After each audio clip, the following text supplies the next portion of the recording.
दृष्टिकोण से थोड़ा सा देखने की आवश्यकता है, ऐसा लगता है। बिल्कुल, नए सिरे से देखने की आवश्यकता है। हमारे साथ शिशिर सिन्हा भी जुड़े हुए हैं। शिशिर, लगातार जब हम कहते हैं शांति और विकास साथ साथ, और विकास की दृष्टि से जो जीएसटी कटौती है वो भी लद्दाख के लिए बेहद अहम मानी जा रही है।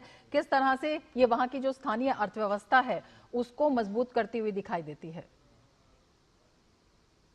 कि वहां की अर्थव्यवस्था की धुरी जो है वो पर्यटन पे है, और पर्यटन के मामले में जो 24 सितंबर से जो घटनाएं घटी, निश्चित तौर पर पर्यटन काफी प्रभावित हुआ। और पर्यटन केवल ये नहीं है कि आप एक होटल इंडस्ट्री चला रहे हैं या कोई हस्तशिल्प का सामान बेच रहे हैं। एक कॉम्प्रिहेंसिव पैकेज होता है। एक पर्यटक जब जाता है तो वो न केवल सामान खरीदता है बल्कि सेवाओं का भी इस्तेमाल करता है। गुड्स एंड सर्विसेज टैक्स में गुड्स भी है और सर्विसेज भी है।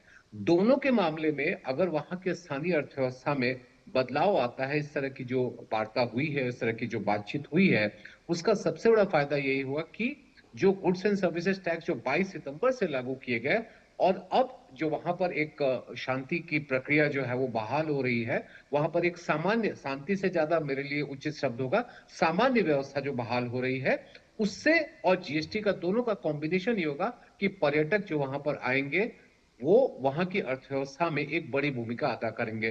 कहीं भी किसी भी जगह पर पर्यटन के लिए बहुत महत्वपूर्ण हो जाता है कि वहां पर व्यवस्था सामान्य हो। परिस्थितियां जितनी जल्दी सामान्य होती जाएंगी उतनी ही तेजी से पर्यटन बढ़ेगा, और पर्यटन बढ़ेगा तो पूरे उस क्षेत्र का जो है वो विकास तेजी से होगा। आपने जीएसटी की दरों की बात की, चाहे वो होटल इंडस्ट्री की बात हो, चाहे हैंडीक्राफ्ट की बात हो, या वहां की जो फेमस सामान है उनके ऊपर दरों की बात हो।